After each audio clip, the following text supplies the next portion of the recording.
It's the week ending Saturday the 15th of July, and this is The Week Unwrapped. In the past 7 days, we've seen the government publish their Great Repeal Bill, Donald Trump Jr. tweeting damning emails between himself and a Kremlin-linked lawyer, and at Wimbledon, Johanna Konta making it further than any female British player since Virginia Wade.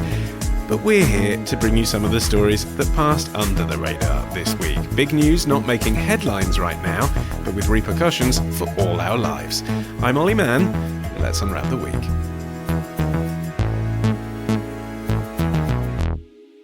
And with me from the week's digital team are Holden Frith, Jonathan Harwood, and Elizabeth Carr-Ellis. And starting the show this week, it's Holden. Bossman, what do you think this week will be remembered for? Well, I've discovered yet another reason to be fearful.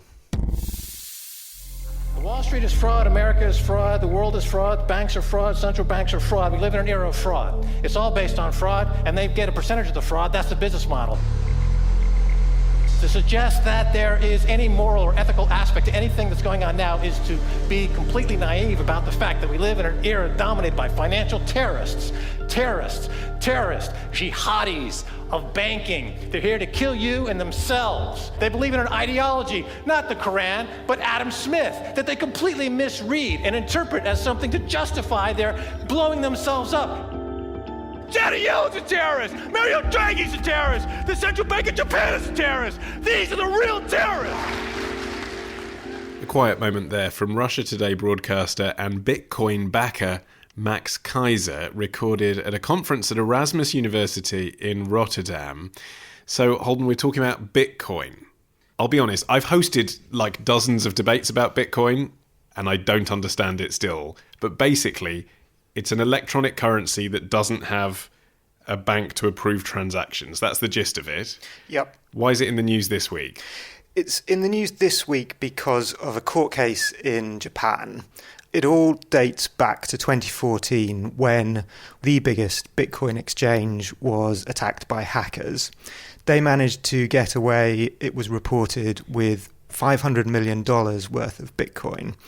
I say it was reported because the case actually revolves around whether that amount of Bitcoin was actually stolen or whether the owner of that exchange, Mark Carr-Ellis, overstated the extent of the theft and pocketed the difference.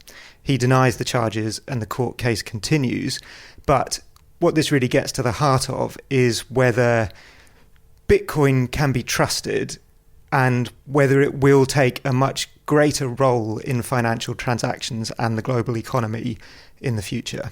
I mean, the clip that we played there of Matt Kaiser sort of ranting about the banks, obviously he's someone who thinks Bitcoin is beyond reproach. As I say, to me, I've tried my best to understand it. It always felt a bit like a scam to me. It always felt a bit to me like something that you'd only do if you were intending on pursuing criminality. I know that there are, examples where people can say, oh, you're in a regime where you haven't got freedom of speech, freedom to spend. But generally speaking, isn't everyone who's been trading in Bitcoin a bit of a wrong un anyway? No, it actually came out really of a kind of intellectual movement from the libertarian wing of politics where the far right kind of meet the far left, and there's a kind of suspicion of global capitalism and a desire to get governments out of running the world economy. Their argument is that successive governments sort of across the generations have tended to devalue currencies for their own good. They've manipulated the money that we have to use. So if you can divorce the systems of payment we use from political ends, we'll end up with a much more stable financial system and an end boom and bust, to quote that well-worn phrase. Okay, and so the significance of this story this week, court case about it, is what? Well, it gets to the heart of whether Bitcoin can be trusted. And the reason it matters is because increasingly financial institutions, banks, are looking at Bitcoin with more than just curiosity. So Barclays have used it for a couple of international transactions.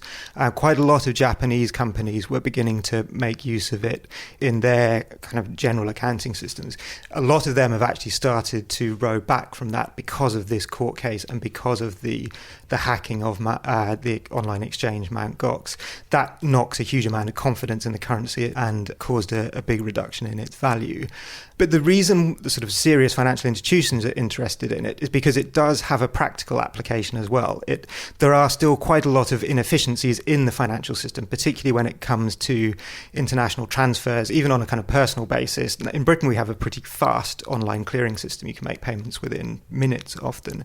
But if you try to transfer money to Australia, as we do as a company to pay some of our freelancers, that can take days, weeks. It has taken months to get those payments cleared just because the banks don't really talk to each other and they use different systems. Okay. Elizabeth, do you think there's a future for Bitcoin? Do you think it is the future? I find it very frightening. I'm quite a Luddite. I like my money to be where I can see it. The idea of having some digital currency. Do you have an online bank account? I do, yes, but my money's not a computer code. My money's real. I can go ask for it out and I'll get all this money, all this gold. But it is only worth what the current exchange rate is, isn't it? So in the same way, it does depend on fluctuations determined by things outside of your control. Of course it is. I have no control over it. But I'm not as wildly as Bitcoin. But I mean, Bitcoin is fluctuating. I read the other day that if you bought 100 Bitcoins in 2010, you'd be a millionaire now, like multi-millionaire now. I first wrote about Bitcoin in 2010. If I had bought £100 worth of Bitcoin when I wrote my first story, it would now be worth £2.25 million. Yeah. So why didn't you? It's a very good question, and one that I've been asking myself quite a lot. What's the answer? The story.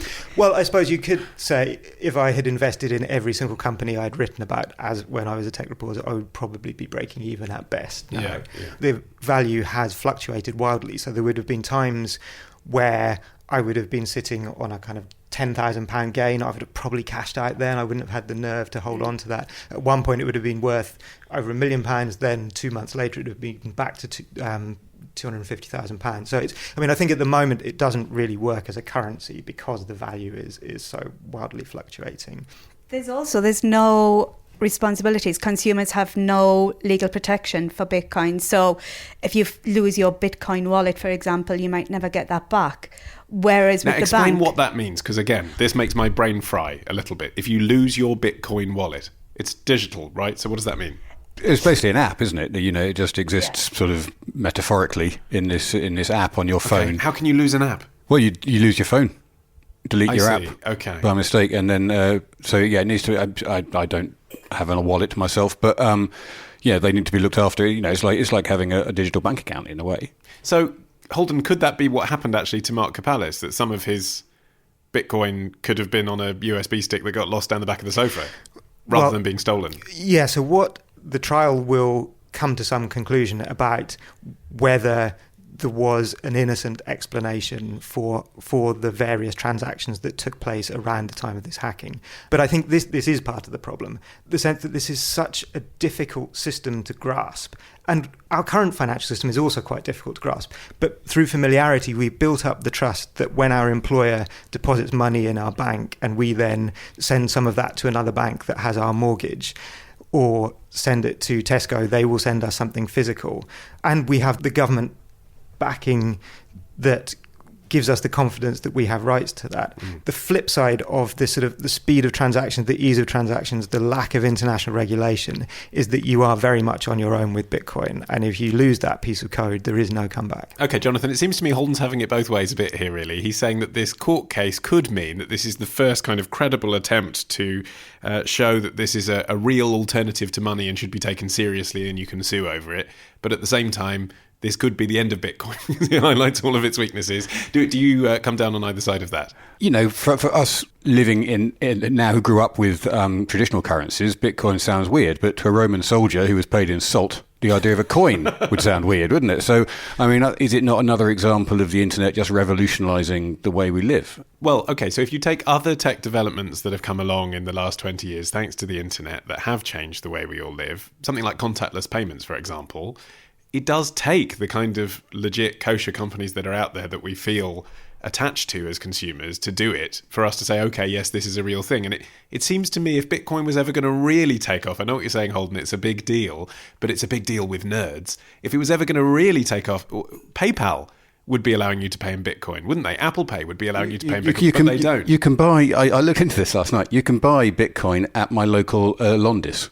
Can you? Yeah, apparently. I'm sure if you went into the local Londis and asked the bloke behind the counter I could buy Bitcoin, he would not know the answer to that I was question. looking, there's a link to a website that listed all the cash points where you could buy Bitcoin, and there was one in a Londis and one in a Nisa. The trouble is, because it is so unusual and so unknown, and it's fluctuating so much, you can't use it as currency. Like, if one Bitcoin's worth $2,000, how do you buy a cup of coffee with one?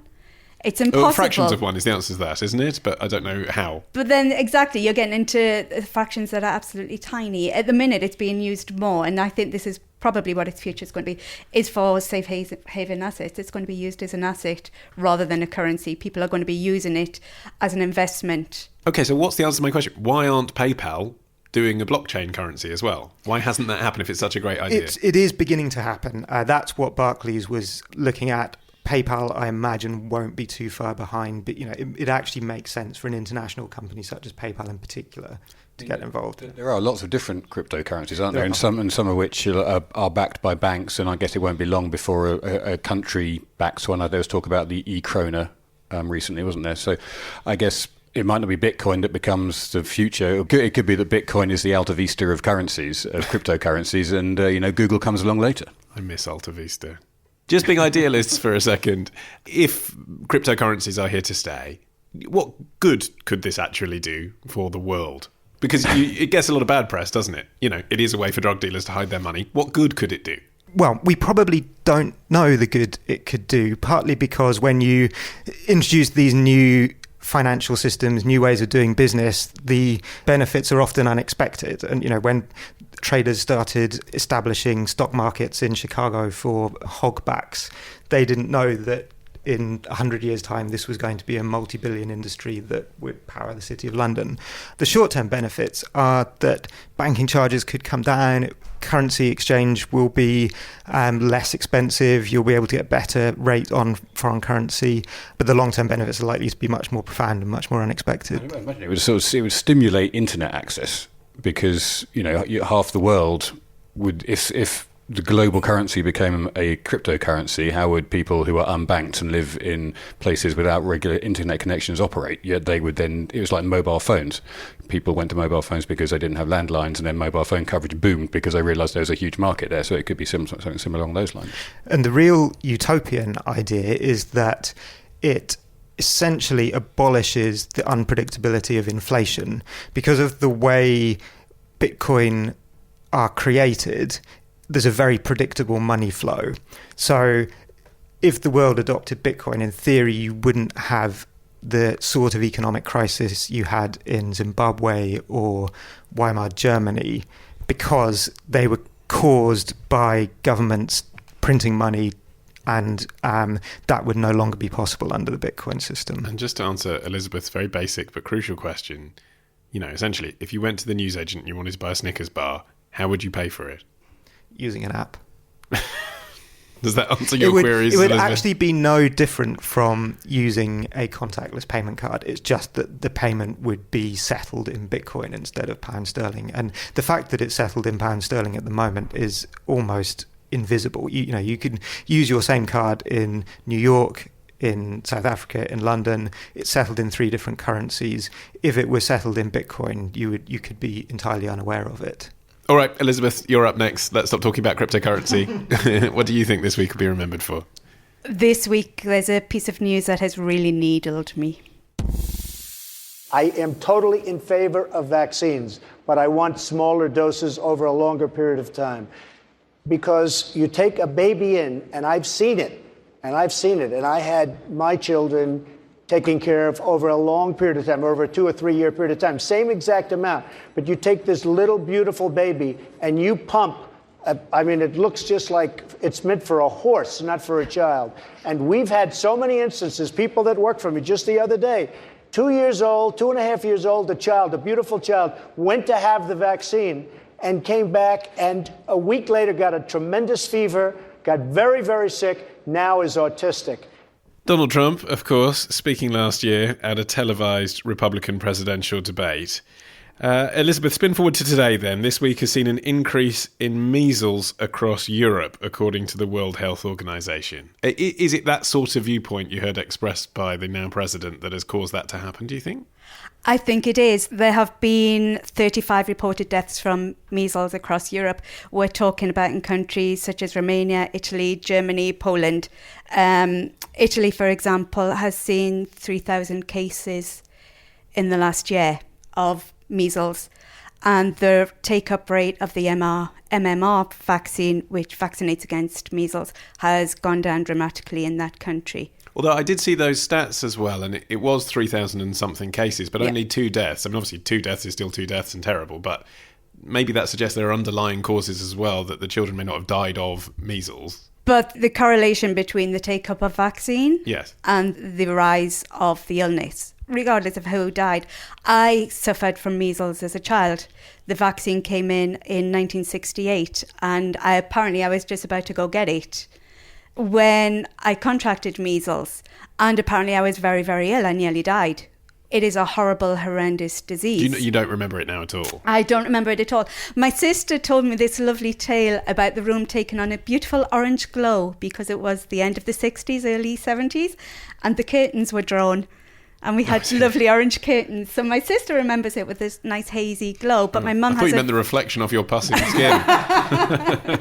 My mum has quite a different take on it, and she can remember being extremely worried.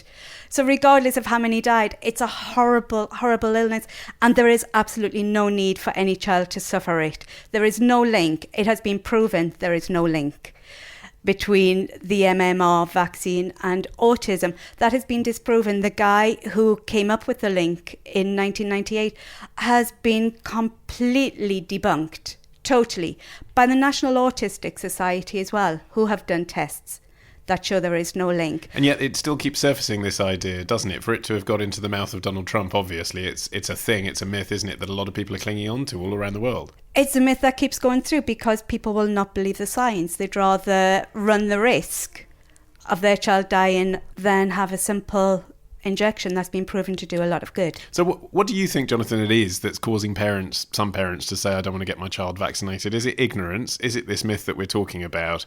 Or is it even perhaps, I mean, if it's Trump, who they're following, perhaps it's scepticism about the medical industry, for example, this idea that, I'm giving my child an unnecessary injection and someone's profiting off this. I think there's a lot to that, yeah.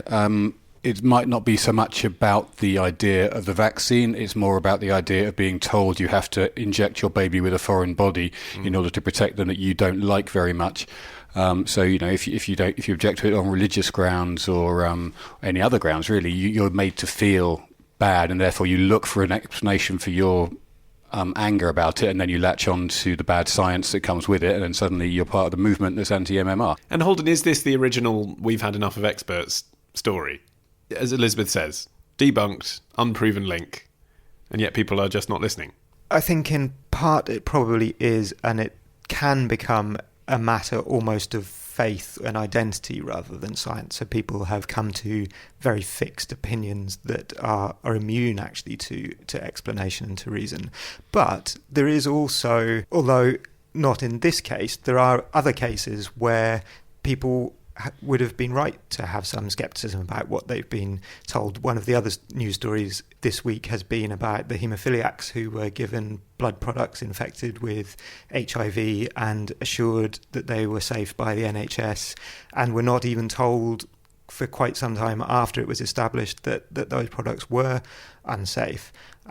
So you can and then of course there's the thalidomide saga as well. So you can understand where this skepticism comes from, even if in this particular case it has been studied so exhaustively and been proven that there is no risk. You can still see why that reluctance to accept what experts are telling you might have taken seed. And actually, Elizabeth, this isn't really something that affects the UK, is it? I mean, you flagged up, it is in Europe, but I mean, that's mostly in Romania. There was a case in Minnesota last year, but that was mainly confined to a Somali community. So that seems to suggest that actually most of us are appropriately vaccinated. There isn't really a problem. We're still below World Health Organization thresholds. They want 95% to be vaccinated. I think we're struggling just over 90, and it's actually fallen. We're around the early 90s%, and it is starting to fall. I know several people who object to getting their child vaccinated and won't have the injection. What do they say? They argue they come straight out with this link. If it's not the link to autism, then they will do links with other vaccinations towards other diseases. That kind of thing then increases the pressure on the whole system, because the idea of a vaccination program isn't just that you get vaccinated, it's that everyone gets vaccinated and then the disease dies out. So in order for it to work properly in the way it's supposed to, you do need 95% of people to have it, because otherwise it doesn't actually knock the disease out of the park. So then the 2 or 3 or 6% who don't want to have it feel under even more pressure from the 94 that do, and then they go further back into their shells, and it reinforces the sort of problems that they might have with it. And it's no longer days where we just stay in the UK. People travel. So if you're travelling with a child and you're going to a country where they do not have a big take-up of vaccination, you're putting your child at risk by travelling to that country. I have to say, the fact that, it seems to have an epicenter in Romania did lead me to suspect that this would be the next kind of Daily Mail story here. Uncontrolled immigration leads to measles epidemic. You can see how that, is a case someone could argue. But it's not even that. In Italy, it's dropped down. The last figure was from 2015, 83% take-up of the vaccination. So it's not as if we're talking developing European countries. There were protests because Italy wants to make it mandatory, for children to be vaccinated before they go to state schools, be vaccinated against 12 illnesses, and parents are holding protests against this. The state should not tell their child what to do. And your view is the state absolutely should tell their child what to do? I think when it's proven completely, yes. I mean, the problem is that it's a tiny minority of children, but obviously there are children who have vaccines and do have very negative consequences. Some of them are ill for the rest of their lives. It does happen very, very rarely, but it happens. And those people presumably were pro-vax before that happened to their child. So people will think twice. You're right to think twice. I'm not saying pump your child full of drugs willy-nilly. But you have more chance of falling ill or of making somebody else fall ill. It's not just your child who might be affected. We're talking about entire countries. I do agree that in this particular case, it's selfish not to vaccinate your child, both for your own child's sake and, as you say, for the sake of others. But I am uncomfortable with the idea of forcing vaccinations on children. It just feels too totalitarian a step, and I think it has to be...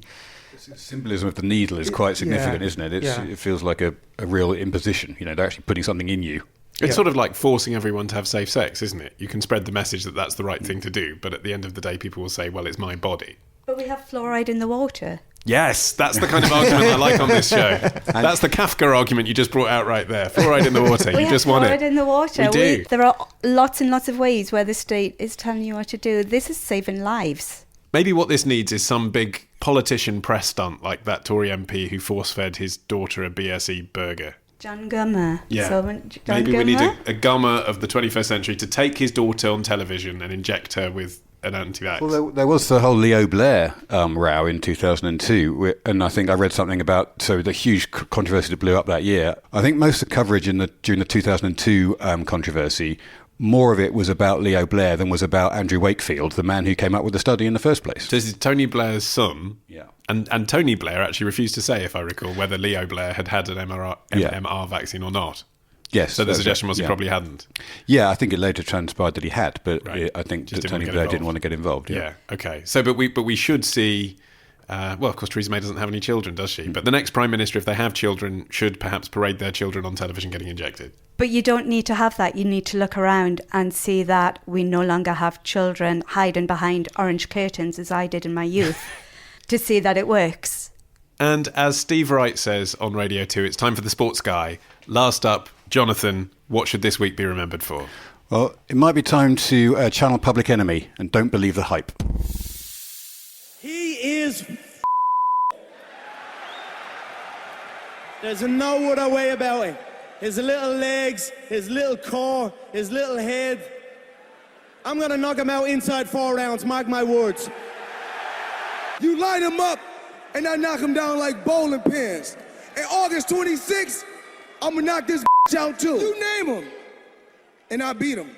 The race to find a new Democratic presidential candidate? Of course not. That was Conor McGregor and before that Floyd Mayweather at a press conference ahead of their big fight, which, Jonathan, is not until August, and they are engaging on, I think, a world tour of press conferences. There's another two of these to go, aren't there? Yeah, they finish in London on Friday night, which by when, God knows what they'll have left to say to each other, but I'm sure they'll think of something. Maybe they'll love each other by then and they'll just hug. Well, I think probably that might already be happening behind the scenes. This is the ridiculous fight between Conor McGregor, who is a cage fighter who deals in mixed martial arts, and Floyd Mayweather, who is a retired boxer, who's never lost a fight. They are going to fight each other. Why ridiculous? Just because he's past his prime and the other one's not a boxer? Yeah, they've managed to sort of turn this into the biggest sporting event of the year somehow. It's, a jiu-jitsu man boxing against one of the greatest pound-for-pound boxers ever seen, and people think it's going to be a contest. Right, so, I mean, you're saying here and now, very clearly, your money's on Mayweather. I'm afraid it is. I mean, the way it works is that Mayweather's a deeply unpopular boxer, but he's also a very good boxer. Conor McGregor is a very popular MMR fighter and a very limited boxer, so it's good guy versus bad guy, which is a good narrative, but I fear that the outcome might not be as people wish, unless, of course, it's predetermined or something like that. Who knows? Oh, wow. Note of scepticism there. Okay, so the match is more showbiz than sport. Fair enough, but, sorry, but this is boxing. Plus, it's on pay-per-view. They need to make money. Why have you chosen this as your story of the week? Well, it just seems to mark a new zenith, or maybe nadir, in the hyperbolization of sport, which comes to a sort of head over the summer as the TV channels struggle with the lack of anything actual happening in terms of football and things. So we've got this going on. We've got the transfer window is open. We've got the Premier League season being hyped. A brilliant Lions tour of New Zealand's just come to an end that was good enough without all the stuff that went with it. It strikes me that we are living in an age where the hype is almost more important than the action. Do you agree, Elizabeth? Is sport more hype than sport these days? I remember wrestling on a Saturday afternoon. I bet you did if you were trapped in a bedroom in the 70s. You had nothing else to do. That was complete hype. Sport's always been hype. It's just we're surrounded by it more now because it's such a money-making machine. But I think it's always been hype. But Saturday afternoon wrestling was one thing, and that was aimed at children, basically, wasn't it? But it didn't permeate, as Jonathan is suggesting it does now, all the mainstream sports. They're all hype machines. But there was only, back then there was 3 channels. That was it. So it couldn't permeate everything. Now we've just got so many channels desperately trying to get your money. But in those days, you could have a Sunday that didn't have a nickname. It wasn't Super Showdown Sunday or Bad Relationship Sunday or something, or Local Derby Sunday. It was just Sunday. But people want that. People want to be like, I was there when. Yes. My father-in-law goes on about Hibs against AK Athens in 2002. Still, he goes on about it because he was there. So the idea of calling it Super 9:30 on a Monday night, is just going to draw more people to it because they were there. But I think it's gradually devaluing it, and you're seeing it in other walks of life as well. I think it's migrating out of sport. Look at Donald Trump and the sort of the grandstanding, the Twitter rants, all this kind of thing. Again, they're empty. It's just bluster. The Leave campaign during Brexit was doing some similar stuff to that. I know it's been around for years, but I think it's just getting more and more pronounced. Okay, I won't ask whether Douglas Carswell was Conor McGregor in that analogy, or Floyd Mayweather. But Holden, do you agree then that we're in this world where you say all sorts of things to the camera, but then actually the accepted thing is that when you go out on the stage, to take Jonathan's metaphor, when you go out in the boxing ring, it's a completely different scenario. Actually, Donald Trump can have a conversation with Macron or with Putin that's nothing to do with what he said to the cameras or what he said on Twitter. People have bluster for the cameras and then they do a different thing behind the scenes. I think that was the hope of a lot of people during Trump's campaign, that all of this was for the cameras and it was a kind of boxing-style charade. I mean, I generally don't mind sport hype too much. I'm a kind of fair-weather sport fan. I dip in and out in the fact that when hype reaches a certain volume, it means there might be something interesting. It means that you notice. Yeah. Boxing, I think, is in a slightly different category because they're not always the greatest actors, and it just feels so obvious they're going through the motions. I think people hoped that Trump was going through the motions, and behind the scenes he was going to be able to have these much more sensible conversations with Macron, Putin, Theresa May. I think now the fear is that he isn't, that what we're getting behind the scenes is exactly the same as what we're seeing in the act. But it maybe has the same origins, which is say something dramatic at the press conference. Cut through. I mean, basically what I'm saying is all this our fault? Is it the media's fault because we only report on stuff when people say ridiculous things and we're not interested in calm, moderate conversation? Yeah, and you look at celebrity coverage as well. X Factor voiceovers nothing's kind of measured anymore, is it? Nothing's taken at face value. Here's a lady who's quite good at singing. Yeah. Would you believe it? It's the most extraordinary thing you'll ever see in your life suddenly. It's just a lady who can sing. But it's PR. That's PR. It's good PR. It's the people behind the scenes knowing what they're... for better or worse, we're talking about this match now. That was the point of that press conference, wasn't it? But I don't think it's a modern thing. I really think the gladiators were probably doing exactly the same thing, and hype was building up before their matches in Roman times. The Greek theatres with their competition. Oh, I want to go see Sophocles. He was great last year. I want to see him win again.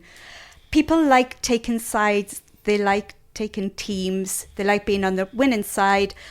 The hype we have is just appealing to that. And I think life would be less rich without it. It might be more rational.